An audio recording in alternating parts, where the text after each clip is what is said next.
Good morning, students of grade 9. This is our lesson number 13, and it's unit number 8. Hope is the Thing with Feathers by Emily Dickinson. The poetess is Emily Dickinson. In the previous topic or lessons, what we did the paraphrasing, we did the question answers. So make it sure that you must have done all those in your neat notebooks. Today we are going to start the exercise of this same unit number 8, that is Hope is the Thing with Feathers, and the exercise is on page number 78, right? Now this is choose the correct option. What you have to do, you have to choose the correct option. The poet's comparison of hope to a bird is made in the form of. Now how the poet is comparing this hope with a bird. Now this isn't personification. Personification is giving the human qualities to the non-human things or the non-living things. Then it's not a simile even. Why? Because in simile we compare two things using the word is, as, or like. Alliteration, it's not alliteration as well. What is alliteration? Alliteration is the repetition of consonants at the beginning of two or more words, right?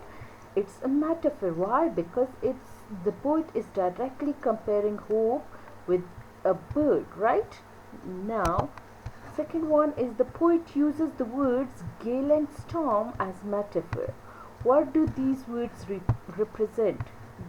And sweetest in the gale is heard, right? So what these two words represent? These represent times of bad weather, right? Hard or painful time, pleasant time, times of success and growth. So it represents times of bad weather.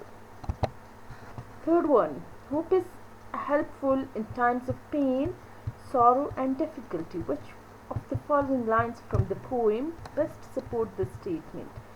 So you are given 4 options and you have to choose the best one which represent hope is helpful in times of pain, sorrow and difficulty. The first one is hope is the thing with feathers that perches in the soul. No, it's not that one. And sings the tune without the words and never stops at all. No, this is wrong. And sweetest in the gale is heard, and sore must be the storm. Look at this. It shows you the time in which hope is helpful in sorrows and difficulty, right?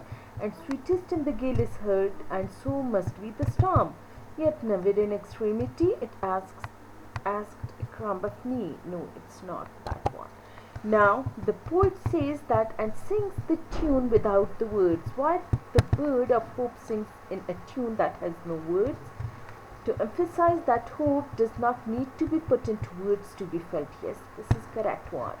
To point out that it is difficult for people to express whether they feel hopeful or not.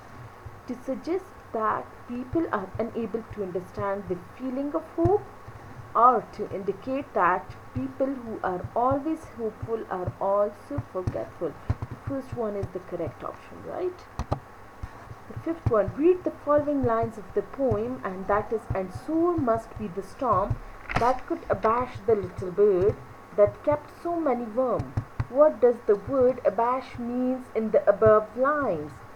It means to confuse, to support, to praise, to silence.